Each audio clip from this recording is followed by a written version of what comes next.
La propriété d'usage universelle, livre 2, le système de propriété d'usage. Partie 2, vers une proposition libérale égalitaire. L'État.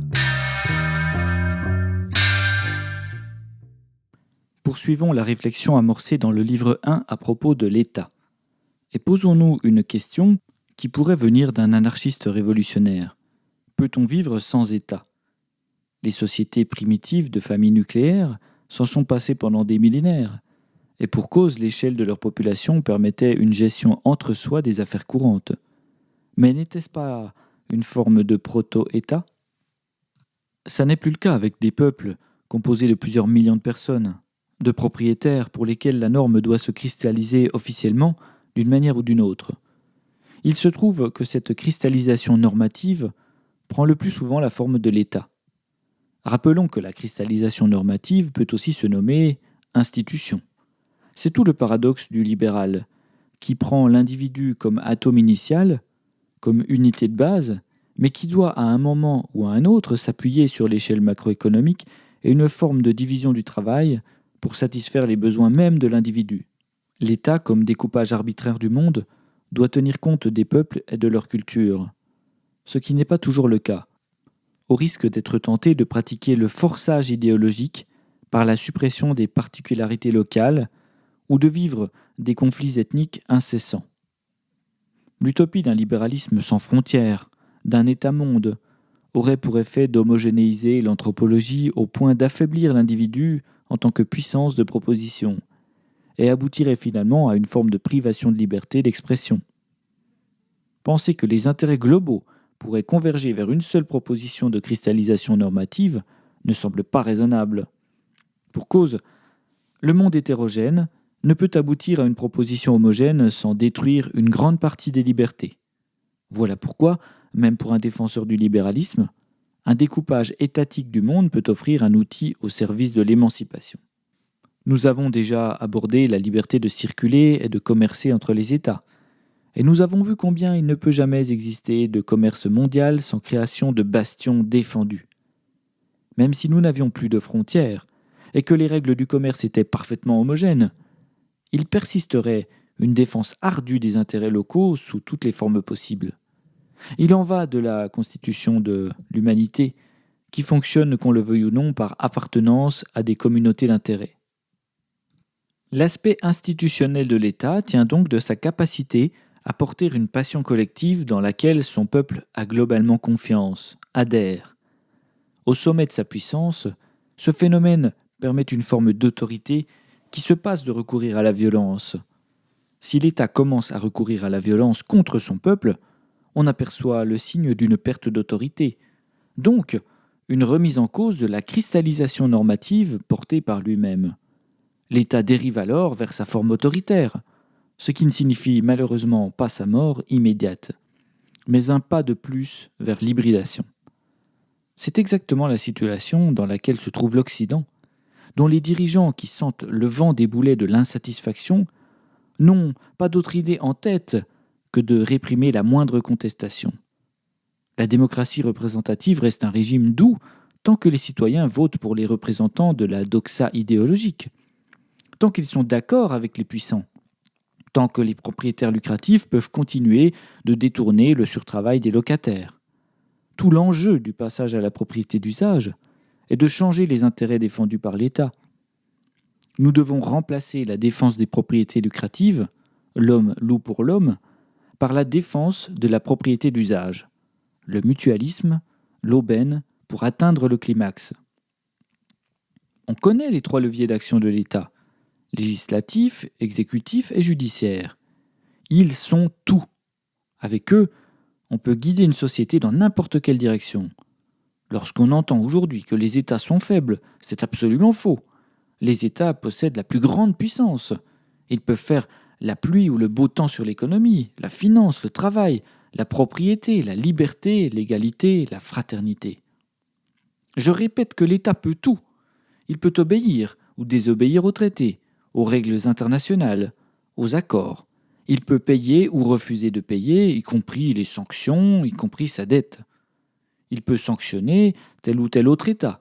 Il peut mobiliser ses citoyens confiner, déconfiner, reconfiner la population, imposer des médicaments, déclarer une guerre, se défendre par le monopole de la violence légale, collecter, redistribuer la richesse.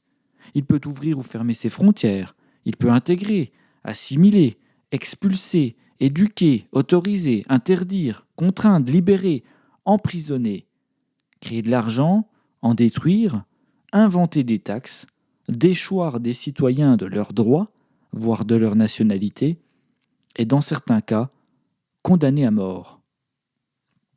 Mais alors, pourquoi pense-t-on que les États ne peuvent rien, qu'ils sont impuissants face aux entreprises impérialistes par exemple? L'origine de cette faiblesse imaginaire peut provenir soit, premièrement, d'une résignation collective du peuple face à l'impérialisme de la propriété lucrative, d'autant plus ridicule que nous venons de voir que l'État possédait toujours le dernier mot en matière de discussion. Deuxièmement, d'une corruption et d'une endogamie de ses membres qui refusent de contraindre les propriétaires lucratifs par intérêt personnel, soit parce qu'ils sont eux-mêmes de petits propriétaires lucratifs ou issus de la filiation du capital, soit parce qu'ils font partie d'un réseau social de propriétaires lucratifs. Troisièmement, d'une représentativité tellement faible que la majorité de la population subit les décisions de l'État plus souvent qu'elle n'en bénéficie, sorte de forme invisible de sécession entre le peuple et les élites.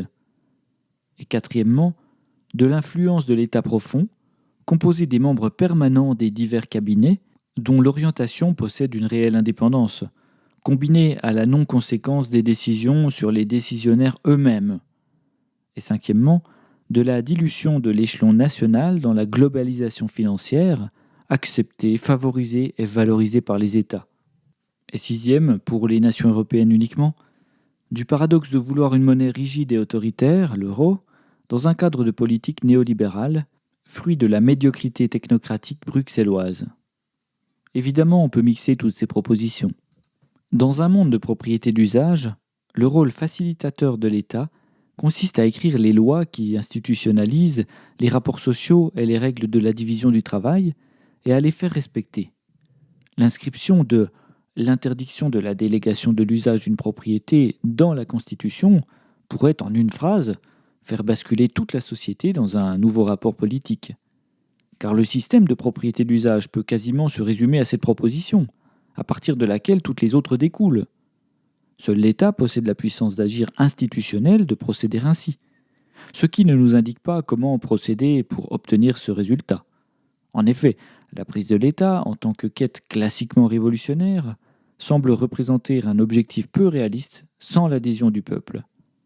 Un processus de maturation doit nécessairement entrer en action, à la fois par l'éclairage citoyen sur la réalité de la poursuite de la féodalité après la Révolution française, le remplacement de l'aristocratie monarchique par une aristocratie financière, mais aussi par la compréhension du principe de propriété d'usage et de ses résultats sur l'égalité et le libéralisme. Sans cette pédagogie, sans une alternative éclairée qui ne soit pas une énième variante des régimes autoritaires, féodaux ou communistes historiques, toute forme de révolution n'apportera qu'un trouble facilement récupérable par les dominants, c'est-à-dire par les propriétaires lucratifs, qui possèdent un pouvoir de vie ou de mort sur les salariés.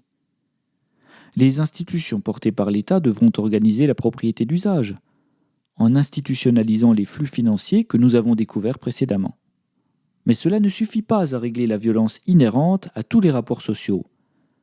Un État doit aussi se protéger contre les forces qui veulent le détruire, en l'occurrence contre les anciens propriétaires lucratifs, dont l'objet contre-révolutionnaire sera de reconquérir leurs droits. Cependant, la possibilité pour eux d'enrôler un peuple à qui on aura donné le pouvoir semble limitée.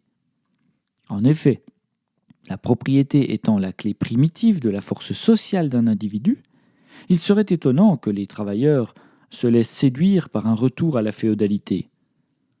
Pour orienter politiquement la production sans aucun coût, l'État pourra aussi agir par des bonus-malus et encourager des productions jugées favorables.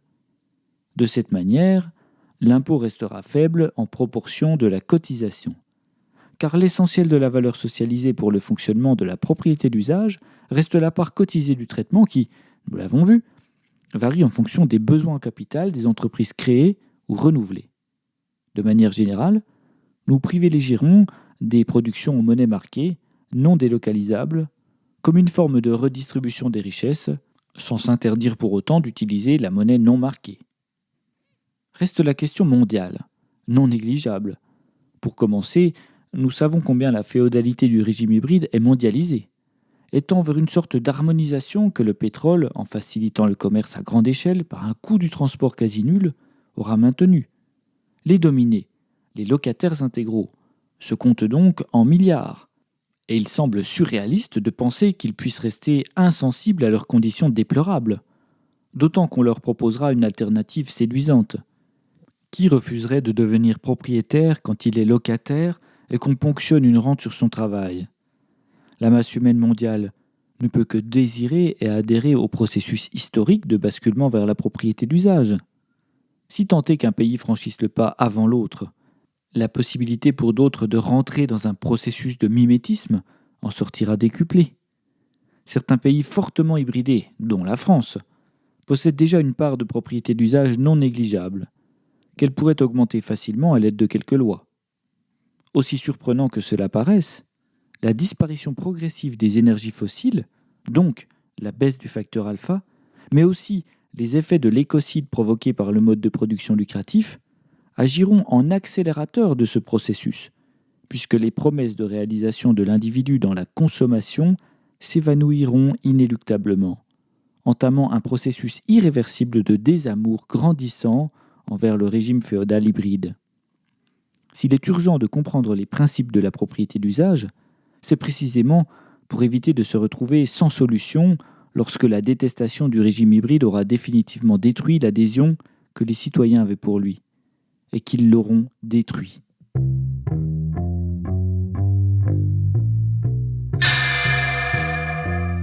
Retrouvez le texte intégral sur lapropriétédusage.com.